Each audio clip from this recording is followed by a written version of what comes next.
Hello friends, this is Jayprakash Tiwari and welcome to my YouTube channel RVC classes. आज की video में हम discuss करेंगे क्लास 10th के लिए सामाजिक विज्ञान सोशल साइंस का एक मॉडल पेपर डिस्कस करेंगे जो कि बोर्ड द्वारा रिलीज किया गया है। इसलिए आप इस वीडियो को अंत तक जरूर देखें और इन प्रश्नों का लाभ उठाएं। फ्रेंड्स, इस वीडियो में जो है बहुविकल्पी के 80 प्रश्न हैं। 40 प्रश्नों को हम डिस्कस कर चुके हैं। ये जो प्रश्न आप स्क्रीन पर देख चुके हैं इनको पिछली वीडियो में बताया जा चुका है। तो मैं आपसे कहना चाहूँगा कि अगर आपने वीडियो नहीं देखी है तो आप उस वीडियो को ज़रूर देख लें और उसके बाद जो है आज के 41 से क्वेश्चन शुरू करते हैं। ठीक, तो आइए अपने वीडियो को शुरू करते हैं। अगर आपने वो क्वेश्चन नहीं देखे हैं तो आप उनको ज़रूर देखें और उन क्वेश्चंस का लाभ उठाएं, क्योंकि सभी क्वेश्चन जो है इंपॉर्टेंट हैं और बोर्ड द्वारा जो है ये मॉडल पेपर जारी किया गया है। तो फर्स्ट क्वेश्चन पर चलते हैं जो कि 41 रहेगा। भारत में सबसे लंबा बांध कौन सा है? भारत में सबसे लंबा बांध कौन सा है? तो इसका जो सही आंसर होगा सी होगा, हीराकुंड बांध। हीराकुंड बांध जो है सबसे लंबा बांध रहेगा। नेक्स्ट क्वेश्चन की बात करेंगे, कौन प्राथमिक ऊर्जा का उदाहरण नहीं है? ध्यान रखना, प्राथमिक ऊर्जा का उदाहरण क्वेश्चन है कोयला, विद्युत, पेट्रोलियम या फिर प्राकृतिक गैस। तो 42 जो क्वेश्चन है उसका आंसर रहेगा बी, विद्युत। प्राथमिक ऊर्जा का उदाहरण नहीं है विद्युत, बाकी कोयला, पेट्रोलियम और प्राकृतिक गैस ये जो है प्राथमिक ऊर्जा के स्रोत हैं। नेक्स्ट क्वेश्चन रहेगा, पूर्व मध्य रेल का मुख्यालय कहाँ है? नई दिल्ली, कोलकाता, मुंबई या फिर हाजीपुर। तो ये जो क्वेश्चन है बहुत ही इंपॉर्टेंट रहेगा। इसका जो आंसर है डी होगा, हाजीपुर। हाजीपुर में पूर्व मध्य रेल ईस्ट सेंट्रल रेलवे का मुख्यालय है। नेक्स्ट क्वेश्चन बात करेंगे, चावल है। चावल किस प्रकार की फसल है? खरीफ फसल, रबी फसल, जायद फसल या इनमें से कोई नहीं। तो फ्रेंड्स, आपने रबी और खरीफ दो फसलें सुनी होगी। रबी की फसलें वो होती हैं जो सर्दी में बोई जाती हैं, मतलब अक्टूबर नवंबर तक बोई जाती हैं और फिर मार्च अप्रैल तक जो है काटी जाती हैं। और खरीफ की फसलें वो होती हैं जो जून जुलाई में बोई जाती हैं और अक्टूबर नवंबर तक काटी जाती हैं। तो जो चावल है आपको पता होगा कि ये लगभग जुलाई में बोया जाता है, जून जुलाई में बोया जाता है। तो चावल किस प्रकार की फसल है? चावल जो है खरीफ की फसल है। तो चावल किस प्रकार की क्रॉप है? खरीफ क्रॉप। नेक्स्ट क्वेश्चन की बात करेंगे, निम्न में से कौन निजी क्षेत्र की कंपनी नहीं है? निजी क्षेत्र मतलब प्राइवेट सेक्टर की कंपनी नहीं है। तो डाबर, बजाज ऑटोमोबाइल, सेल या फिर टिस्को। तो जो इसका सही आंसर होगा सेल, SAIL जो है सेल निजी क्षेत्र की कंपनी नहीं है, ये जो है सरकारी कंपनी है। नेक्स्ट क्वेश्चन की बात करेंगे, कौन खनिज कोडरमा से संबंधित है? खनिज कोडरमा से कौन संबंधित है? तो 46 का जो आंसर होगा वो होगा बी, अभ्रक। खनिज कोडरमा से संबंधित है अभ्रक। नेक्स्ट क्वेश्चन की बात करेंगे, ऑपरेशन फ्लड का दूसरा नाम क्या है?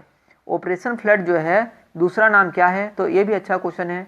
कई बार एग्जाम में कैसे पूछा जाता है कि ऑपरेशन फ्लड किससे संबंधित है? तो ऑपरेशन फ्लड फ्रेंड ये है दूध से संबंधित, दुग्ध उत्पादन से संबंधित है। तो जिसको हम श्वेत क्रांति भी बोलते हैं। श्वेत क्रांति का दूसरा नाम है ऑपरेशन फ्लड। तो श्वेत क्रांति किससे संबंधित है? ऑपरेशन फ्लड जो है दुग्ध क्रांति से संबंधित है। तो इसका आंसर होगा सी। नेक्स्ट क्वेश्चन की बात करेंगे, लीची के उत्पादन के लिए बिहार के कौन से दो जिले प्रसिद्ध हैं? मतलब बिहार के किन जिलों में जो है लीची का उत्पादन किया जाता है? तो जो बिहार बोर्ड के स्टूडेंट हैं वो जरूर इसको समझ गए होंगे। तो 48 का जो आंसर रहेगा वो रहेगा डी, मुजफ्फरपुर और वैशाली। नेक्स्ट क्वेश्चन की बात करेंगे, आय तथा उपभोग का अंतर है। अगर आपने जो पैसा कमाया है वो और जो आपने खर्च कर दिया वो, इन दोनों का अंतर क्या कहलाता है? तो जो आपने मान लीजिए 10,000 कमाया है और 5,000 खर्च कर दिया तो बचे कितने? 5,000। तो वो आपकी बचत हो गई, उसको हम बोलते हैं बचत। तो इसका आंसर होगा सी, बचत। नेक्स्ट क्वेश्चन 50 क्वेश्चन रहेगा, इनमें से कौन व्यापारिक बैंक की जमा का प्रकार नहीं है? व्यापारिक बैंक की जमा का प्रकार नहीं है। तो 50 का जो आंसर होगा वो होगा डी। क्या होगा? डी होगा, आवर्ती जमा उसको हम बोलते हैं, नहीं बोलते, मतलब व्यापारिक बैंक की जमा का प्रकार नहीं है, आवर्ती जमा। नेक्स्ट क्वेश्चन की बात करेंगे, पूंजी बाजार में किस प्रकार के ऋणों का लेन देन होता है? जो पूंजी बाजार होता है उसमें किस प्रकार के ऋणों का लेन देन होता है? तो जो 51 का ऑप्शन है अल्पकाल, दीर्घकाल, सी है ए एवं बी दोनों या फिर इनमें से कोई नहीं। तो 51 का जो आंसर होगा सी होगा ए एवं बी, मतलब अल्पकाल भी और दीर्घकाल भी। पूंजी बाजार में अल्पकाल और दीर्घकाल दोनों प्रकार के ऋणों का लेन देन होता है। नेक्स्ट क्वेश्चन की बात करेंगे, किसने कहा ग्राहक हमारी दुकान में आने वाला सबसे महत्वपूर्ण व्यक्ति है, वह हम पर निर्भर है, हम उस पर नहीं है। तो ऑप्शन है पंडित जवाहरलाल नेहरू, राजीव गांधी, महात्मा गांधी या फिर एपीजे अब्दुल कलाम। तो जो 52 का आंसर रहेगा ये होगा पंडित एपीजे अब्दुल कलाम। पंडित एपीजे अब्दुल कलाम ने कहा था कि ग्राहक हमारी दुकान में आने वाला सबसे महत्वपूर्ण व्यक्ति है, वह हम पर निर्भर नहीं है बल्कि हम उस पर निर्भर हैं। नेक्स्ट क्वेश्चन रहेगा, इनमें से कौन गैर आर्थिक आधारभूत संरचना का घटक है। तो 53 जो क्वेश्चन है इसका जो आंसर होगा बी होगा वित्त। इनमें से कौन गैर आर्थिक आधारभूत संरचना का घटक है, तो ऑप्शन है बी वित्त। नेक्स्ट क्वेश्चन रहेगा, इनमें से ऊर्जा का गैर पारंपरिक स्रोत कौन है। ऊर्जा का गैर पारंपरिक स्रोत ज्वारी ऊर्जा, पेट्रोलियम, कोयला या फिर प्राकृतिक गैस। तो जो 54 का क्वेश्चन है वो आंसर है ए ज्वारी ऊर्जा। गैर पारंपरिक स्रोत, तो गैर पारंपरिक स्रोत ऊर्जा का कौन है, तो ज्वारी ऊर्जा, और जो बाकी हैं वो हैं पारंपरिक स्रोत। पारंपरिक स्रोत जो होते हैं कुछ समय बाद खत्म हो सकते हैं, लेकिन जो गैर पारंपरिक स्रोत होते हैं वो पता नहीं कब खत्म होंगे, कुछ जानकारी नहीं है। ठीक है, तो ज्वारी ऊर्जा जो है इसका सही आंसर होगा। नेक्स्ट क्वेश्चन रहेगा, गोंडवाना समूह के कोयले का निर्माण कब हुआ था। 25 करोड़ वर्ष पूर्व, 20 लाख वर्ष पूर्व, 20,000 वर्ष पूर्व या इनमें से कोई नहीं। तो जो 55 क्वेश्चन है उसका जो सही आंसर होगा बी होगा 20 लाख वर्ष पूर्व जो है पहले जो है गोंडवाना समूह के कोयले का निर्माण शुरू हुआ था। 56वां क्वेश्चन जो रहेगा, निम्न में से खरीफ की फसल कौन सी है। आपको पिछले क्वेश्चन में बता चुके हैं कि रबी होती है और एक खरीफ होती है। तो जो रबी की फसलें होती हैं वो सर्दी में बोई जाती हैं और खरीफ की फसलें जो है गर्मी में बोई जाती हैं। तो निम्न में से खरीफ की फसल कौन है, तो चावल भी आपको पता है गर्मी में जून जुलाई में बोया जाता है, मक्का भी और कपास भी। तो ये इनमें से सभी इसका जो है सही आंसर होगा डी, इनमें से सभी इसका सही आंसर होगा। निम्न में से कौन रेशेदार फसल नहीं है। रेशेदार फसल नहीं है कपास, जूट, गन्ना और सन। तो फ्रेंड्स आपको पता ही होगा कि जो रेशा होता है फाइब्रस क्रॉप होती हैं, कपास, जूट और सन, इन तीनों से जो है रेशे निकाले जाते हैं, फाइबर बनाए जाते हैं। बाकी जो गन्ना है इसको हम ईख भी बोलते हैं, ये जो है फाइब्रस क्रॉप नहीं है, रेशेदार फसल नहीं है, इससे चीनी का निर्माण किया जाता है। नेक्स्ट क्वेश्चन रहेगा, कांडला विशेष आर्थिक क्षेत्र कहाँ है। जो कांडला विशेष आर्थिक क्षेत्र है ये कहाँ पर है। ऑप्शन ए महाराष्ट्र, गुजरात, केरल या फिर पश्चिम बंगाल। तो 58 का जो सही आंसर होगा बी होगा गुजरात। कांडला कहाँ पर है, गुजरात में है। नेक्स्ट क्वेश्चन की बात करेंगे 59, गुटेनबर्ग का जन्म हुआ था। गुटेनबर्ग का जन्म कहाँ हुआ था, तो बहुत ही आसान क्वेश्चन है। 59 का आंसर होगा बी, जर्मनी में। गुटेनबर्ग का जन्म कहाँ हुआ था, जर्मनी में हुआ था।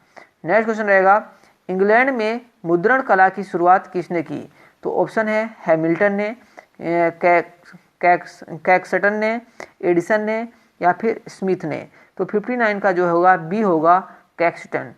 नेक्स्ट क्वेश्चन चलेंगे, 1917 की पहली रूसी क्रांति किस नाम से जानी जाती है। जो 1917 की पहली रूसी क्रांति थी उसको किस नाम से जाना जाता है, तो 61 का होगा ए, फरवरी क्रांति के नाम से। नेक्स्ट क्वेश्चन है, लाल सेना का गठन किसने किया था। लाल सेना का गठन किसने किया था, तो 62 का आंसर होगा सी होगा, ट्रोट्स्की ने जो है लाल सेना का गठन किया था। ऑल इंडिया मुस्लिम लीग की स्थापना कब हुई। ऑल इंडिया मुस्लिम लीग की स्थापना कब हुई थी, 1921, 1906, 1929 या फिर 1936। तो जो इसका सही आंसर होगा 63 का बी होगा, बी 1906 में जो है ऑल इंडिया मुस्लिम लीग की स्थापना हुई थी, बी। नेक्स्ट क्वेश्चन रहेगा, तख्त श्री हरमंदर जी साहिब कहाँ स्थित है। तख्त श्री हरमंदर जी साहिब कहाँ स्थित है, पटना, अमृतसर, दिल्ली या फिर आगरा। तो फ्रेंड्स ये मत सोच लेना कि हरमंदर जी साहिब सिखों से हैं तो ये अमृतसर में होंगे। इसका जो सही आंसर होगा ए होगा पटना। 64 का आंसर होगा ए, पटना। नेक्स्ट क्वेश्चन है, सिपाही विद्रोह कब हुआ था। सिपाही विद्रोह कब हुआ था, तो बहुत ही अच्छा, बहुत ही इंपॉर्टेंट, बहुत ही इजी क्वेश्चन है। 1857 का स्वतंत्रता संग्राम आपने सुना ही होगा, जो कि मेरठ से शुरू हुआ था। तो बी होगा 1857। नेक्स्ट क्वेश्चन पर चलेंगे, श्वेत क्रांति का संबंध अर्थव्यवस्था के किस क्षेत्र से है? जो श्वेत क्रांति है जो कि दुग्ध से लेकर के संबंधित यह क्रांति अर्थव्यवस्था के किस क्षेत्र से संबंधित है? तो 66 का जो आंसर होगा ए प्राथमिक क्षेत्र से संबंधित है। फ्रेंड्स सभी क्वेश्चन बहुत ही इंपॉर्टेंट हैं। आपसे कहना चाहूँगा कि आपको वीडियो पसंद आया है तो वीडियो को जरूर लाइक करें और वीडियो के अंत तक बने रहें और अपने फ्रेंड्स को भी शेयर करें ताकि आप बोर्ड एग्जाम में अच्छे नंबर ला सकें। नेक्स्ट क्वेश्चन रहेगा 67, बिहार दिवस कब मनाया जाता है? तो 67 का आंसर होगा बी। 67 का आंसर क्या होगा? बी, 22 मार्च। 22 मार्च को जो है बिहार दिवस मनाया जाता है। 68 है, सबसे बड़े पशु मेले का आयोजन किया जाता है। सबसे बड़ा पशु मेला जो कहाँ पर लगता है? सोनपुर में, हाजीपुर में, बक्सर में या फिर भागलपुर में? तो जो इसका आंसर होगा ए होगा सोनपुर में। सोनपुर में जो है सबसे बड़ा पशु मेला लगता है। अब पशु मेला में क्या होगा? पशु बेचे जाएंगे, खरीदे जाएंगे। नेक्स्ट क्वेश्चन है, सासाराम में किस ऐतिहासिक शासक का मकबरा स्थित है? सासाराम में किसका मकबरा स्थित है? बहुत ही अच्छा क्वेश्चन, इंपोर्टेंट क्वेश्चन है। ऑप्शन है अलाउद्दीन खिलजी, औरंगजेब, शेरशाह सूरी या फिर कुतुबुद्दीन ऐबक। तो इसका आंसर होगा सी, शेरशाह सूरी। नेक्स्ट क्वेश्चन है, फ्लाइंग शटल मशीन का आविष्कार किसने किया था? जो फ्लाइंग शटल मशीन है इसका आविष्कार किसने किया? जेम्स हॉरग्रीव्ज ने, जॉन ने, रॉबर्ट फुल्टन ने या फिर जेम्स वॉट ने? तो 70 का जो आंसर होगा बी होगा, जॉन ने। फ्लाइंग शटल मशीन का आविष्कार जॉन ने किया था। नेक्स्ट क्वेश्चन रहेगा 71, दुर्गापुर स्टील प्लांट किस राज्य में स्थित है? जो दुर्गापुर स्टील प्लांट है वो किस राज्य में स्थित है? मध्य प्रदेश में, ओडिशा में, पश्चिम बंगाल में या फिर झारखंड में? कि तो 71 का जो आंसर होगा सी होगा, पश्चिम बंगाल। नेक्स्ट क्वेश्चन पर चलेंगे, सेडान युद्ध कब हुआ? जो सेडान युद्ध है ये कब हुआ था? ऑप्शन है 1871, 70, 1848 या फिर 1815। तो 72 का जो आंसर होगा बी होगा, 1870। नेक्स्ट क्वेश्चन है, हीगेल कौन था? जर्मन चांसलर, राजनीतिज्ञ, दार्शनिक या फिर इनमें से कोई नहीं? तो 73 का आंसर जो होगा, 73 का आंसर सी होगा, एक दार्शनिक थे। कौन थे? एक दार्शनिक थे, सी। नेक्स्ट क्वेश्चन की बात करेंगे 74 जो कि रहेगा, मार्च 1946 में फ्रांस एवं वियना के बीच होने वाला समझौता किस नाम से जाना जाता है? जो मार्च 1946 में फ्रांस और वियना के बीच समझौता हुआ था उसको किस नाम से जाना जाता है? तो 74 का जो सही आंसर होगा बी होगा, हनोई समझौता। बी आंसर है इसका, हनोई समझौता। नेक्स्ट क्वेश्चन है, बंगाल विभाजन कब निरस्त किया गया? बंगाल विभाजन कब निरस्त किया गया था? तो जो 75 क्वेश्चन है उसका आंसर रहेगा बी, 1911। बंगाल विभाजन कब निरस्त हुआ? बी, 1911। नेक्स्ट क्वेश्चन की बात करेंगे 76वां रहेगा, किस भूकंपीय तरंग की गहनता सबसे कम होती है? किस भूकंपीय तरंग की गहनता सबसे कम रहेगी? तो एल तरंग की गहनता जो है सबसे कम होती है। नेक्स्ट क्वेश्चन की बात करेंगे, कुल जल का कितना प्रतिशत भाग महासागरों में है? तो फ्रेंड्स इसका जो सही आंसर होगा 77 का डी होगा, 97। जो महासागरों में जो जल है वो जो है 97% है। बाकी जो है 3% वो फिर ग्लेशियरों में, ज़मीन के अंदर या फिर जो आपकी नदी वगैरह और तालाब वगैरह हैं उनमें है। तो 97% जो है समुद्र का जल है। नेक्स्ट क्वेश्चन है, बिहार की किस नदी पर नदी घाटी परियोजना नहीं है? किस नदी पर नदी घाटी परियोजना नहीं है? तो जो बिहार के स्टूडेंट है वो जरूर जानते होंगे, पुनपुन जो नदी है उस पर जो है नदी घाटी परियोजना नहीं है। गेहूं फसल है, कई इस क्वेश्चन मॉडल पेपर में 3 क्वेश्चन जो हैं ऐसे रिलेटेड हैं। तो गेहूं की फसल है, रबी की, खरीफ की, जायद की या इनमें से कोई नहीं?